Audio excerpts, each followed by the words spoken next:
नमस्कार, मनी गुरु में आप सभी का स्वागत है। मैं हूं स्वाति रायना। आज के मनी गुरु की इस खास पेशकश में हम आपकी टैक्स से जुड़ी हर उलझन दूर करने वाले हैं। दर्शकों के सवालों के जवाब तो हम देंगे ही, साथ ही साथ आज हम बात करेंगे टैक्स हार्वेस्टिंग स्कीम की या फिर टैक्स हार्वेस्टिंग लॉस कैसे आप सेट ऑफ कर सकते हैं। इस पर आज हम करने वाले हैं खास चर्चा। हमारे साथ जो खास मेहमान है, सबसे पहले उनका परिचय करा देते हैं। टैक्स एक्सपर्ट रुचिका भगत हमारे साथ है। रुचिका, बहुत स्वागत करते हैं हम आपका मनी गुरु की इस खास पेशकश में। आपसे हम बातचीत शुरू करें टैक्स हार्वेस्टिंग पर या कैपिटल लॉस की हार्वेस्टिंग क्या होती है, और दर्शकों के सवालों के जवाब भी लेंगे। लेकिन उससे पहले आप भी कोई सवाल हमसे पूछना चाहते हैं और चाहते हैं कि आपका सवाल हमारे शो में शामिल हो, तो तरीका बेहद ही आसान है। आप हमें व्हाट्सएप करके अपना सवाल भेज सकते हैं। साथ ही साथ आप ईमेल आईडी के जरिए भी अपना सवाल हमें भेज सकते हैं। ईमेल आईडी है moneyGuru@zmedia.slgroup.com। हमारा व्हाट्सएप नंबर है 9582222266। @ZBusiness ट्विटर हैंडल और @ZBusiness ऑनलाइन फेसबुक पेज पर भी आप अपना सवाल अपने पूरे नाम और अपने टेलीफोन नंबर के साथ जरूर भेजिए। चलिए शुरू करते हैं मनी गुरु में टैक्स स्पेशल का आज का ये एपिसोड। और सबसे पहले रुचिका, मैं आपसे जानना चाहती हूँ टैक्स हार्वेस्टिंग के बारे में। चर्चा बहुत हुई, कई लोग जानते भी हैं, कई लोग इसका फायदा उठा नहीं पाए क्योंकि उनको इसके बारे में मालूम ही नहीं है। हालांकि जब भी मार्च 31 का बेसिकली टाइम आता है, तब सबसे ज्यादा टैक्स हार्वेस्टिंग का इस्तेमाल किया जाता है। लेकिन जब तक आपको इसके बारे में मालूम ही नहीं होगा, तो अगले वित्त वर्ष में या नेक्स्ट फाइनेंशियल ईयर की शुरुआत में आप इसका फायदा कैसे उठा सकते हैं, इसलिए हमने सोचा इस पर एक छोटी चर्चा आपके साथ करें। सबसे पहले टैक्स हार्वेस्टिंग क्या है? बिल्कुल स्वाति, देखिए सबसे पहले यह जानना जरूरी है कि जब हम कैपिटल गेन्स की बात करते हैं सिक्योरिटीज को बेचने पे, तो दो तरह के कैपिटल गेन्स लगते हैं। एक होता है हमारा शॉर्ट टर्म कैपिटल गेन, एक होता है लॉन्ग टर्म कैपिटल गेन। अगर आपने लिस्टेड सिक्योरिटीज जो है 1 साल से ज्यादा रख के बेची है, तो आपको लॉन्ग टर्म कैपिटल गेन होगा। कम रख के बेची है तो आपने शॉर्ट टर्म कैपिटल गेन होगा। अगर अनलिस्टेड सिक्योरिटीज है, आपका उसका टाइम पीरियड 2 साल का है। अगर आपने 2 साल से ज्यादा रख के बेची है तो लॉन्ग टर्म है, 2 साल से कम रख के बेची है तो शॉर्ट टर्म है। अब लॉन्ग टर्म और शॉर्ट टर्म दोनों में टैक्स का भी फर्क है। लॉन्ग टर्म कैपिटल गेन्स में 1 लाख तक का लॉन्ग टर्म कैपिटल गेन हमें माफ है और उसके ऊपर टैक्स जो है वो 10% का लगता है। शॉर्ट टर्म कैपिटल गेन में फ्लैट 15% टैक्स है, कुछ एग्जेम्पशन नहीं है। इन सब चीजों को हमें ध्यान रखना है। इसके अलावा जो और चीजें ध्यान रखने के लिए हैं वो ये है, अगर आपका शॉर्ट टर्म में लॉस होता है तो वो लॉन्ग टर्म गेन और शॉर्ट टर्म गेन किसी से भी सेट ऑफ कर सकते हैं। बट लॉन्ग टर्म में लॉस होता है तो सिर्फ और सिर्फ आप लॉन्ग टर्म से ही सेट ऑफ कराएंगे।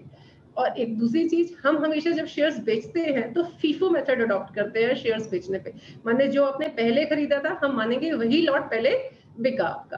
तो इन सब चीजों को जब हम ध्यान में रख लेते हैं, तो अब मैं आपको टैक्स हार्वेस्टिंग की बात बताती हूँ। टैक्स हार्वेस्टिंग 2 तरीके का होता है।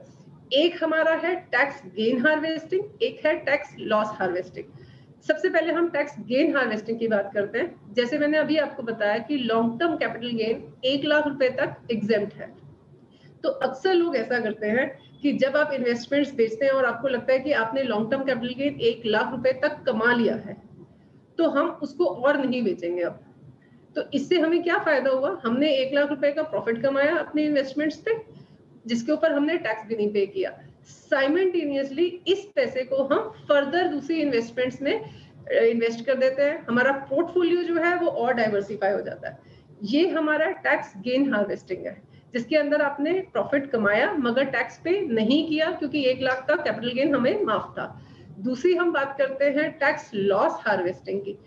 टैक्स लॉस हार्वेस्टिंग में, जैसे मैंने अभी आपको कहा कि जो शॉर्ट टर्म कैपिटल लॉस है वो आप लॉन्ग टर्म से और शॉर्ट टर्म से दोनों से सेट ऑफ कर सकते हैं, और लॉन्ग टर्म का लॉस सिर्फ लॉन्ग टर्म से ही सेट ऑफ होगा। तो हम क्या करते हैं, at the end of the year assess करते हैं कि हमने ड्यूरिंग द ईयर कितने कैपिटल गेन्स कमाए।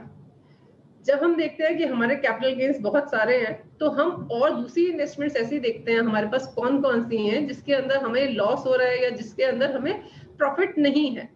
हम उन इन्वेस्टमेंट्स को सेल आउट कर देते हैं।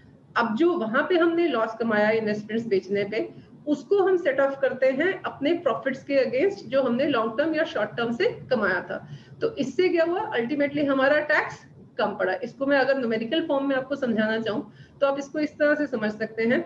मान लीजिए आपका लॉन्ग टर्म कैपिटल गेन जो था 3 लाख रुपए का था और short term capital gain 2 lakh रुपए का था। 3 लाख के ऊपर 1 लाख आपका एग्जेम्प्ट है, तो आपको 2 लाख के ऊपर 10%, दैट इज 20,000 रुपया टैक्स पे करना है। शॉर्ट टर्म कैपिटल गेन में 2 लाख का 15%, दैट इज 30,000 आपको टैक्स पे करना है। तो इन टोटल हमारा टैक्स हो गया 50,000 रुपए का। अब मेरे पास कुछ ऐसी इन्वेस्टमेंट्स थी जो लॉसेस में थी, मैंने उनको बेच दिया।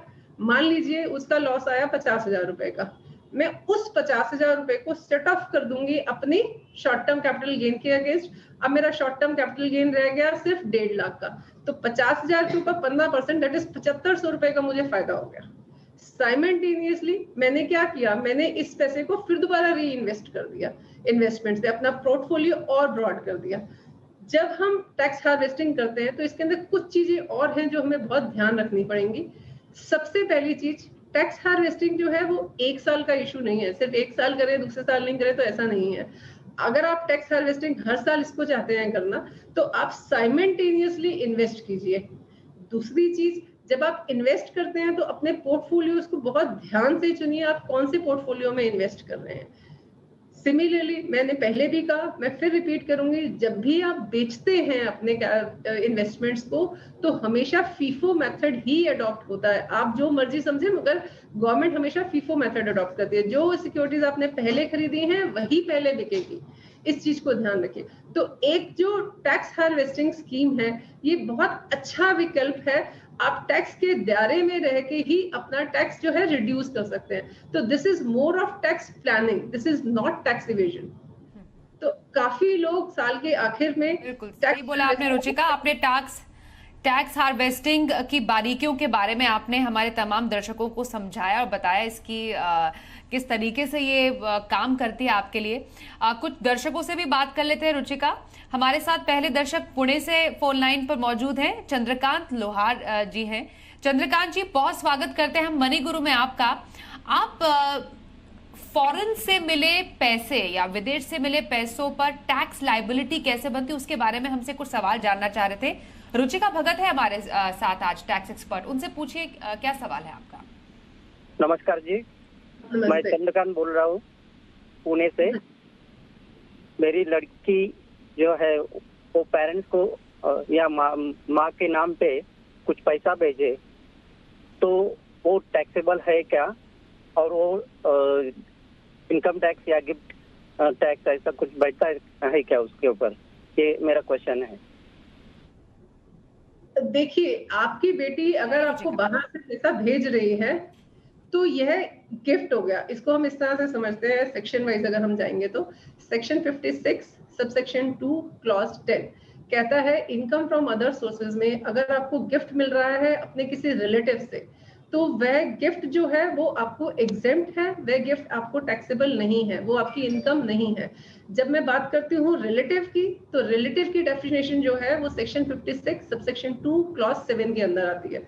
माने उसके अंदर कौन कौन लोग आते हैं, आपके लीनियर असेंडेंट और डिसेंडेंट। लीनियर असेंडेंट और डिसेंडेंट माने आपके जो माता पिता हैं, दादा दादी हैं वो लोग, या फिर आपके बच्चे, उनके पोता पोती वो लोग। यहाँ पे मदर और बेटी का रिलेशन है। अगर आप देखेंगे तो बेटी जो भी भेज रही है अपनी मदर को वो एक गिफ्ट है, वो इनकम नहीं है मदर की। बट आप सेफर साइड पे एक काम कर सकते हैं, क्योंकि आपको ये बाहर से गिफ्ट मिल रहा है, इसमें फेमा के प्रोविजंस भी होते हैं, तो आप मदर की रिटर्न फाइल कर सकते हैं और एक गिफ्ट डीड साइन करवा सकते हैं अपनी बेटी से मदर के नाम पे। तो मदर की जब हम रिटर्न फाइल करेंगे तो ये गिफ्ट ही दिखाया जाएगा, ये इनकम नहीं मानी जाएगी आपकी। ओके, तो गिफ्ट माना जाएगा, इनकम नहीं मानी जाएगी। चंद्रकांत जी, आपकी बेटी आप पैसे अगर भेजती है माँ के लिए खास तौर पर, और दूसरी बात यह है जैसा रुचिका ने बताया, रिटर्न में अगर आप इसका ब्यौरा देंगे तो बेहतर होगा, क्योंकि आगे अगर कोई भी लिटिगेशन होती है, कोई पूछताछ होती है आपसे, तो आप आसानी से इसको बता सकते हैं कि हाँ आपने रिटर्न में दिया हुआ है और ये आपके वाइफ के लिए या आपकी बेटी की माँ के लिए जिस तौर पर उन्होंने भेजा है वो गिफ्ट माना जाएगा और इस पर कोई टैक्स नहीं लगता है। आगे बढ़ते हैं, दिल्ली से संतोष कुमार गर्ग हमारे साथ है, एक और कॉलर, उनसे करते हैं बात। संतोष जी, बहुत स्वागत करते हैं आपका। टीसीएस के बायबैक पर एक सवाल है और उस पर आप कुछ टैक्स इम्प्लीकेशन हमारे टैक्स एक्सपर्ट से समझना चाहते हैं, आप पूरा सवाल अच्छे से बताएंगे। टीसीएस से बायबैक ऑफर में बेचे हैं तो उस पर जो शॉर्ट टर्म कैपिटल गेन हुआ है क्या वो टैक्सेबल है, क्या वो फ्री है, वो QA की धारा के अंदर। संतोष जी, मुझे आपकी आवाज बहुत क्लियर नहीं आई। हाँ, मुझे जितना समझ आया उसके हिसाब से मुझे ये समझ आया। आपके पास इनका सवाल भी है। बिल्कुल बिल्कुल संतोष जी का सवाल आपके पास लिखित में भी होगा। ये कहना चाह रहे हैं कि जो कैपिटल गेन या जो इन्हें हुआ है TCS शेयर के सेल से, तो क्या उस पर टैक्स लगेगा इन्हें, जो इनको कैपिटल गेन हुआ है उस पर ये टैक्स इम्प्लीकेशन जानना चाहते हैं under section 115A of income tax for individual investors. Okay Santosh ji, पहले तो ये 115A में नहीं आएगा। 115A में फॉरेन कंपनीज आती है जिनकी रॉयल्टी इनकम वगैरह होती है, वो आपके केस में नहीं है, आप इंडिविजुअल है। आपका केस जो है वो 115QA के अंदर है, उसके अंदर बायबैक के प्रोविजंस हैं। तो बायबैक के प्रोविजंस इनकम टैक्स क्या कहता है उसके बारे में, कि अगर आपके पास लिस्टेड शेयर्स का बायबैक हुआ है या फिर अनलिस्टेड शेयर्स का बायबैक हुआ है, तो इसके अंदर कंपनी खुद टैक्स पे करती है। माने कंपनी का जो टैक्स रेट है 23.269% है, सॉरी, जो कंपनी खुद टैक्स पे करती है इसके ऊपर। और क्योंकि इस पे ऊपर कंपनी ने टैक्स पे कर दिया है, तो ये जो बायबैक का पैसा आपको मिल रहा है, दिस इज टोटली एग्जेम्प्ट। आपको इसके ऊपर कोई टैक्स पे नहीं करना है, क्योंकि इनकम टैक्स एक इनकम पे लगता है, 2 बार इनकम पे टैक्स। जी बिल्कुल। तो TCS बायबैक शेयर पर जो टैक्स का आपका सवाल था बेसिकली संतोष जी, तो आप पर कोई टैक्स नहीं लगेगा जैसा बता रही हैं रुचिका। इस पर कंपनी को टैक्स लगेगा, आपको एज अ शेयर होल्डर इसमें टैक्स देने की कोई जरूरत नहीं है। जी एक कंफ्यूजन और ये आपको इसके अंदर, कि आप अगर ये सोच रहे हो कि सेक्शन 56 में इसको टैक्सेबल होगा ट्रांसफर ऑफ प्रॉपर्टी में, तो एक और अच्छी बात ये है कि शेयर्स जो है वो प्रॉपर्टी की डेफिनेशन में नहीं आते, तो आप अदर सोर्सेज में भी कवर नहीं होंगे और कैपिटल गेन्स में भी कवर नहीं होंगे इस केस में। तो ये वाली इनकम आपके हाथ में टोटली एग्जेम्प्ट है, क्योंकि कंपनी टैक्स पे करेगी इसके ऊपर। ओके, चलिए एक और सवाल लेते हैं। हमारे पास ईमेल के जरिए सवाल आया है और जरा समझने की कोशिश करते हैं कि ये दर्शक हमसे अपने सवाल में क्या जानना चाह रहे हैं। हमारे पास JP औती जी का सवाल है। इनका सवाल रुचिका ये है कि इनके बेटे NRI हैं, 2000 अगस्त से ये बाहर ही रहते हैं, US में रहते हैं, और उन्होंने भारत में या भारतीय करेंसी में कभी कोई इनकम अर्न नहीं की है, और US में अपना जो वो फेडरल टैक्स है वो फाइल करते हैं। अब ये कह रहे हैं कि इन्होंने मार्च 2015 में एक फ्लैट भारत में खरीदा, 4.5 लाख रुपए तो उन्होंने रकम एक मुश्त दे दी, लेकिन 75 लाख का लोन इन्होंने बैंक से लिया। अब हुआ ये है कि ITR में, क्योंकि अब रिटर्न तो ये US में भरते हैं, भारत में इन्होंने रिटर्न भरा नहीं, और रिटर्न जब दाखिल नहीं किया, जाहिर तौर पर इस ट्रांजैक्शन का कोई जिक्र ही नहीं है वहां पर। अब इनके लिए मुसीबत ये हो गई कि इतने सालों के बाद, लगभग 7 साल के बाद, मार्च 2022 में IT डिपार्टमेंट ने इन्हें सेक्शन 148A के तहत एक नोटिस जारी कर दिया है। अब इन्होंने कंप्लायंस के जरिए तमाम डॉक्यूमेंट्स अपने दिखाए कि जो इनका बेटा है वो दरअसल बाहर ही काम करता है, NRI है, उनकी कोई यहाँ भारत से कोई आय नहीं है, वो टैक्स भी बाहर भरते हैं, तो वो यहाँ पर IT रिटर्न में ये क्यों शो करे। अब इन्होंने कंप्लायंस में भर तो दिया, लेकिन शायद IT डिपार्टमेंट इससे संतुष्ट नहीं हुआ, उन्होंने इनको नोटिस भेज दिया अंडर सेक्शन 148 के तहत। अब ये कह रहे हैं कि इनके पास सारे रेलेवेंट प्रूफ हैं कि जो इनका बेटा है US डॉलर्स में अर्न करता है और साथ ही टैक्स भी भरता है वहां पर। अब इन्हें करना क्या है? अब जब ये इनके पास नोटिस आ गया है तो इसका जवाब कैसे दें? और बेसिकली सेक्शन 148 के तहत जब नोटिस आता है या 148A के तहत अगर किसी के पास नोटिस है, तो इसमें डिफरेंस क्या है और इन्हें करना क्या है? बिल्कुल स्वाति, आपका बहुत अच्छा क्वेश्चन है। सबसे पहले तो हमें ये जानना जरूरी है कि 148A है क्या। तो इसके लिए थोड़ा सा अगर मैं आपको बैक में लेके चलूं, तो पहले क्या होता था, सीधा आपको सेक्शन 148 का नोटिस आ जाता था इनकम एस्केपिंग असेसमेंट का। असेसिंग ऑफिसर आपको बताता ही नहीं था कि वो नोटिस आपको क्यों आया और कौन सी इनकम के अगेंस्ट आया। जब असेसी रिटर्न फाइल करने के लिए जाता था, तब वह पूछता था कि मुझे ये नोटिस क्यों आया, और असेसिंग ऑफिसर फिर बताता था कि आपने ये इनकम एस्केप की, इसके लिए आपको नोटिस आया। तो ईज आउट करने के लिए या हार्डशिप असेसी के लिए सरकार जो है 148A लेके आई है, उसका प्रोविजन जो 1 अप्रैल 2021 से लागू हुआ है। तो इसके अंदर 148A के अंदर अगर आपको नोटिस आता है तो नोटिस ये बताता है कि आपकी ये स्पेशल ट्रांजैक्शन हुई है, कोई फाइनेंशियल ट्रांजैक्शन हुई है, या फिर आपकी ये इनकम एस्केपिंग असेसमेंट है, इनकम एस्केपिंग है। अब आप बताइए कि ये क्यों नहीं है, आप रीजन दीजिए। तो मे बी सेम नोटिस इनको आया कि हमें लगता है कि ऐसे ये स्पेशल ट्रांजैक्शन आपकी हुई है और हमें लगता है कि ये इनकम है आपकी, तो आप बताइए वो इनकम आपकी क्यों नहीं है। दैट इज आपको एक अपॉर्चुनिटी दी जाती है, आप अपने आप को प्रूव करें। तो हम उसका 30 दिन के अंदर जवाब देते हैं कि ये इस रीजन से मेरी इनकम नहीं है। तो सेम इन्होंने यही किया होगा कि 148A का नोटिस दिया, मगर किसी कारणवश असेसिंग ऑफिसर जो है वो इनसे सेटिस्फाइड नहीं हुआ, तो उसने 148 का अल्टीमेटली इनकम एस्केपिंग असेसमेंट का इनको नोटिस दे दिया। अब 148 के नोटिस आने के बाद सबसे पहला काम तो आपको ये करना है, आपको उस साल के, जिस साल का आपको ये नोटिस आया है, आपको उस साल की इनकम टैक्स की रिटर्न फाइल करनी है। हालांकि मुझे जहां तक समझ आता है उस साल आपका बेटा नॉन रेजिडेंट था, उसकी इनकम इंडिया में नहीं थी, आप निल की रिटर्न फाइल करेंगे, मगर उस साल की रिटर्न आपको फाइल करनी पड़ेगी।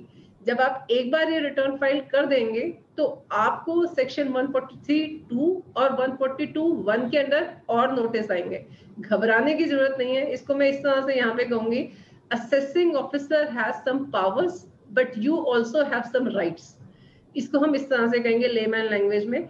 आपको उन सारे जवाबों का सबमिशन देना है, ग्राउंड ऑफ अपील तैयार करनी है, स्टेटमेंट ऑफ फैक्ट तैयार करना है और उनके सबमिशंस देने हैं। आप जब इसके सबमिशंस देंगे, अल्टीमेटली जब वहां पे असेसिंग ऑफिसर जो है वो सेटिस्फाई हो जाता है आपकी सबमिशन से कि हाँ आप ठीक कह रहे हैं, तो वो अल्टीमेटली आपके फेवर में जजमेंट कर देता है। 1% अगर आपको लगता है कि आपके फेवर में जजमेंट नहीं हुई है, वो इन फेवर ऑफ रेवेन्यू गया है, इन फेवर ऑफ एसएससी नहीं गया है, तो फिर भी घबराने की कोई बात नहीं है, क्योंकि आपके पास अभी भी अपील करने का ऑप्शन है। आप फर्दर फेसलेस अपील कर सकते हैं इसके अंदर।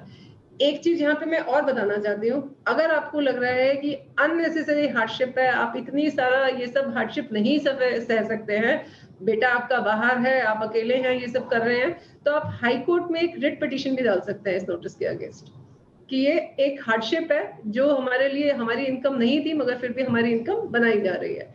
तो दोनों केसेस कर सकते हैं। बट मैं एक चीज आपको यहाँ पे बताना चाहती हूँ, आप जो मर्जी विकल्प चुनिए इनमें से, मगर आप एक प्रोफेशनल एडवाइस के अंदर जाइए, एक किसी प्रोफेशनल से एडवाइस लीजिए, उनसे ये अपील तैयार कराइए, क्योंकि ये जो फैक्ट्स हैं, किस तरीके से प्रोसीड करना है, एक प्रोफेशनल आपको बहुत अच्छे से तरीके से बता पाएगा।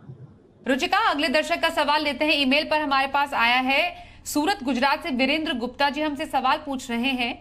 ये एक सरकारी कर्मचारी हैं और इनका मंथली जो टीडीएस है वो इनकी सैलरी से डिडक्ट होता है। अब हुआ ये है कि असेसमेंट ईयर 2009, 2010 और 2012 माफ कीजिए, इसका जो टीडीएस है वो आईटी डिपार्टमेंट को, जो डीडीओ है, जो ऑफिसर है, उन्होंने मेंशन ही नहीं किया, सबमिट ही नहीं किया, या ये कह सकते कि वो रिफ्लेक्ट ही नहीं हो रहा इनके 26AS में।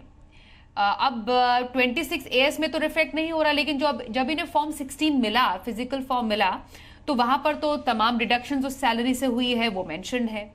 अब ये मामला हो गया मिसमैच का। बेसिकली जो 26AS फॉर्म है और जो फॉर्म 16 है, उन दोनों की जो इन्फॉर्मेशन है वो मैच नहीं कर रही है। अब इनको हो रही है परेशानी, क्योंकि इनका अब एक जो डिमांड नोटिस है वो भी रेज हो गया है। अब ये समझना चाहते हैं कि अब इन्हें करना है तो करना क्या है, कैसे इस मिसमैच को दूर किया जा सकता है। स्वाति, पहले तो हम ये समझेंगे ये मिसमैच होता क्यों है। तो उसके लिए समझिए जरा कि ऐसा है, अगर आपके डिडक्टर ने टीडीएस डिडक्ट किया और पे नहीं किया, तो आपका 26AS और फॉर्म 16 दोनों में अलग अलग टीडीएस आएगा, क्योंकि आपके फॉर्म 16 में तो रिफ्लेक्ट कर रहा होगा टीडीएस कट है, मगर 26AS में नहीं आएगा। एक चीज। दूसरी चीज, कई बार ऐसा होता है डिडक्टर ने डिडक्ट किया मगर टीडीएस की रिटर्न फाइल नहीं किया, या फिर ऐसा भी हो सकता है कि टीडीएस डिडक्टर ने डिडक्ट किया मगर जब वो रिटर्न फाइल करने के लिए गया या सबमिशन करने के लिए गया तो उसने अपना टैन नंबर और पैन नंबर कुछ भी गलत दे दिया, या फिर उसने टीडीएस जब जमा करा तो आपका पैन नंबर, दैट इज जो डिडक्टी का पैन नंबर था, वो उसने गलत मेंशन कर दिया। तो इनमें से अगर कुछ भी एक हुआ तो आपका मिसमैच करेगा 26 AS में भी और फॉर्म 16 के अंदर भी। ये बेसिक रीजंस हैं मिसमैच के। अब क्योंकि यहाँ पे मिसमैच हुआ है, बट आप घबराइए नहीं, क्योंकि सैलरी एम्प्लॉइज के लिए हमारे पास बहुत सारे प्रोविजंस हैं इनकम टैक्स में। सबसे पहले जब मैं डिस्कस करती हूँ इसको, तो आप इसको इस तरह से समझिए, सेक्शन 205 है हमारा। सेक्शन 205 कहता है कि अगर एम्प्लॉयर ने TDS डिडक्ट किया है आपका और उसने जमा नहीं कराया है, तो कोई भी इनकम टैक्स ऑफिसर आपकी इनकम से वो TDS की रिकवरी नहीं कर सकता है। एक चीज, इसी के साथ साथ अगर हम सेक्शन 191 भी पढ़ते हैं, तो 191 कहता है अगर आपके एम्प्लॉयर ने TDS डिडक्ट ही नहीं किया आपका, तो एम्प्लॉय सीधा लायबल है टैक्स पे करने के। असेसिंग ऑफिसर उसकी सैलरी से डिडक्ट नहीं करेगा। इसी के साथ साथ CBDT जो है वो टाइम बाय टाइम निकालता रहता है नोटिफिकेशंस, जो बड़ा क्लियर कट कहती हैं कि अगर आपके एम्प्लॉयर ने TDS काटा है, जमा नहीं कराया है, या किसी भी वजह से कोई भी मिसमैच है, तो वो असेसी की सैलरी से TDS रिकवर नहीं होगा। आपके केस में अगर उन्होंने इनकम आपकी कम कर दिया या आपके जो रिफंड था उससे TDS काट लिया है, तो इस केस के अंदर आप दो काम कर सकते हैं। पहला ऑप्शन आपके पास ये है, आप अपने एम्प्लॉयर के पास जाइए, उनको ये बताइए कि इस तरह से हमारा ये हो रखा है, TDS जो है डिडक्ट हुआ है मगर जमा नहीं हुआ, या व्हाटसोएवर रीजन मेरा जो 26 AS है और 16 जो है उसमें डिफरेंस आ रहा है TDS का, ताकि वो फिर दोबारा TDS की रिटर्न जो है रिवाइज करेंगे। अब नए 26 AS के अंदर आपका TDS रिफ्लेक्ट करेगा और आप फिर दोबारा अपने रिटर्न फाइल कर सकते हैं उसके अंदर। एक चीज, अगर आपका एम्प्लॉयर आपको इसके अंदर सपोर्ट नहीं कर रहा है, तो भी घबराने की जरूरत नहीं है। उस केस के अंदर आप अपने इनकम टैक्स वार्ड में जहां रिटर्न फाइल होती है, आप वहां जाइए, आप अपनी पेन स्लिप दिखाइए, वहां पे आप बैंक स्टेटमेंट दिखाइए जहां पे आपकी सैलरी जो है वो आपकी क्रेडिट हो रही है आफ्टर डिडक्टिंग TDS। आप अपना फॉर्म 16 दिखाइए वहां पर, और उनको बोलिए कि इस तरह से मेरा TDS डिडक्ट हुआ है मगर वो जमा नहीं हुआ, या किसी कारणवश वो 26 AS के अंदर रिफ्लेक्ट नहीं कर रहा है, तो इनकम टैक्स ऑफिसर अपने आप आपको सपोर्ट करेगा। तो इसके अंदर जो इनकम टैक्स है वो बहुत ही हित में है, आपके एम्प्लॉइज के हित में। अगर कहीं पे भी ऐसा मिसमैच है तो घबराने की कोई जरूरत नहीं है। आप सीधा ही इनकम टैक्स के वार्ड में जा सकते हैं, जहां पे आप रिटर्न फाइल करते हैं, आपकी वहीं पे सुनवाई हो जाएगी। ओके, तो चलिए वीरेंद्र गुप्ता जी, होपफुली आपने सुना रुचिका ने जो जवाब दिया, आप किन रास्तों के तहत अपने इस परेशानी को दूर कर सकते हैं। अगला सवाल नई दिल्ली से भारत भूषण जी हमें पूछ रहे हैं, इनका GST रिफंड पे सवाल है रुचिका। अब ये कह रहे हैं कि कुछ इनसे मिस्टेक हुई, जो इनका IGST है वो इन्होंने एक्सीडेंटली थोड़ा सा एक्स्ट्रा पेमेंट कर दिया IGST कॉलम में नेट बैंकिंग के थ्रू। अब ये कोशिश करें कि जो एक्सेस पेमेंट इनका IGST में हो गया, अब वो किसी ना किसी तरीके से इन्हें वापस मिल जाए, उसका रिवर्सल हो जाए, उसका रिफंड हो जाए। अब उसके लिए वो GST ऑफिस भी गए, वहां पर उन्होंने कहा कि आप पहले जो क्लेम किया था उसको विड्रॉ कीजिए, फिर नया रिफंड रिक्वेस्ट भेजिए। अब उससे कन्विंस नहीं है, अब वो समझ नहीं पा रहे हैं कि अब ये जो इनका थोड़ा एक्स्ट्रा अमाउंट है लगभग 28,530 रुपए का, जो उन्होंने गलत कॉलम में भर दिया, वो इन्हें वापस कैसे मिलेगा। देखिए, इस केस के अंदर आपके पास 2-3 विकल्प हैं जो आप ऑप्ट कर सकते हैं। सबसे पहले, अगर आपने गलती से ज्यादा टैक्स पे कर दिया, कोई दिक्कत नहीं है। आपने ये जो ज्यादा टैक्स पे कर दिया है, आप इसको एडजस्ट कर सकते हैं अपने CGST के अगेंस्ट या फिर अपने SGST की लायबिलिटी के अगेंस्ट। सबसे पहले तो आप ये काम कर सकते हैं। इसके लिए आपको फॉर्म PMT 09 फाइल करना है GST पोर्टल पे। तो आपकी ये जो लायबिलिटी है ये एक्सेस टैक्स पेड से एडजस्ट हो जाएगी। अगर आपको लगता है कि आपकी CGST की लायबिलिटी नहीं है या SGST की लायबिलिटी नहीं है, तो भी कोई इश्यू नहीं है। आप क्या कर सकते हैं, आप चाहते हैं कि मुझे रिफंड मिल जाए, तो उसके लिए एक दूसरा फॉर्म होता है, RFD फॉर्म 01 होता है GST पोर्टल पे। आप वहां पे फिल कर दीजिए उस फॉर्म को, और आपका जो इसमें क्रेडिट लेजर में जो बैलेंस पड़ा हुआ है वो सीधा आपके बैंक अकाउंट में जाके क्रेडिट हो जाएगा। अब आप कहते हैं कि आप वहां पे गए थे और ऑफिसर ने कहा कि आप अपनी पहले वाली जो भी आपने फाइल किया है इसके अगेंस्ट, उनके वहां पे वो वापस ले लीजिए और फिर दोबारा नया फाइल कीजिए। ऐसा उन्होंने इसलिए कहा होगा क्योंकि जीएसटी ऑफिसर के पास पावर होती है, आप जो भी क्वेरी रेज करते हैं उसको 30 दिन के अंदर वो रिजॉल्व करते हैं। जैसे आपने रिफंड की क्वेरी रेज की कि मुझे रिफंड मिलना चाहिए था, तो उनको 30 दिन के अंदर उसको रिजॉल्व करना होता है। शायद वो 30 दिन निकल चुके हैं और वो क्वेरी उन्होंने रिजॉल्व नहीं की है, इसीलिए उन्होंने कहा कि आप फिर दोबारा इसको क्वेरी डाल दीजिए, ताकि उससे क्या होगा, उनके पास एक और 30 दिन मिल जाएंगे और वो आपकी क्वेरी को रिजॉल्व कर देंगे। तो इसमें कोई घबराने की बात नहीं है, आपको ये रिफंड आराम से मिल जाएगा। ओके, चलिए यहाँ पर इनके भी सवाल का जवाब मिल गया भारत भूषण जी के कि जीएसटी रिफंड पर अब उन्हें क्या एक्शन लेने की जरूरत है। बहुत धन्यवाद करेंगे आपका रुचिका, आप हमारे साथ आज इस टैक्स स्पेशल एपिसोड में शामिल हुई। आपका भी कोई सवाल है अगर अपनी फाइनेंशियल प्लानिंग से जुड़ा हुआ, हमें जरूर भेजें अपने पूरे नाम और फोन नंबर के साथ। ईमेल हमें कर सकते हैं, साथ ही व्हाट्सएप, ट्विटर या फिर फेसबुक पेज पर भी अपना सवाल आप हमें भेज सकते हैं। तो मनी गुरु में आज के शो में बस इतना ही, रुकेंगे एक ब्रेक के लिए, देखते रहिए।